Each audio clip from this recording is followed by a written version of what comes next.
Tikai tev man būs jāpalīdz. Nu? Jau gatavs? Jā.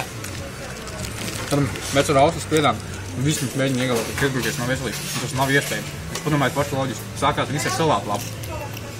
Viņi ir zaļi. Salātu lapu, taču ir veselīgi. Sakiet, ko gribiet. Paprasiet, kur vai mammai. Salāti ir veselīgi. Viņi teiks, ka jā. Jā, salāti ir veselīgi. Nākamais. Gaļa. Gaļā vienmēr ir vitamīni. Dzels man šeit. Ir dzels? Dzels, jā, dzels. Vai arī pats muskuļiem svarīgākā viela kreatīna. Jā, Gaļā jā. vienmēr kreatīna. Jā. Savukārt, gaļā vēl ir sastāvdaļas kā sīpola. Sīpola taču ir veselīgi. Sīpola, veselīgi, jā. Ar speķi. Jā. Un rupmaizi. Un rupmaizi. Maize. Pats sastāvs burgerit, kas ir maize. Kas ir vienmēr piramīdas graudauga apakšā. Jā. Sakiet, vēl nav veselīgi. Nu, kā mamma to var? Olbaltumvielas mēs aizmirsām. Piens, piens, bet... Siers, jā, Tur ir tieši tā. visas vajadzīgās olbaltumvielas. Piens vienmēr ir jābūt sastāvām. Siers ir viens no tiem ēdieniem, kas jāēd. Jāskatās uz čūderi, vienmēr bija teikusi, ka sieru vai arī katru dienu ēst. Jā, brokastīs. Brokastīs, tieši Nu, ok, mums bišķi vēlas brokastīs, bet nekas. Jā, kas vēl tur mums ir?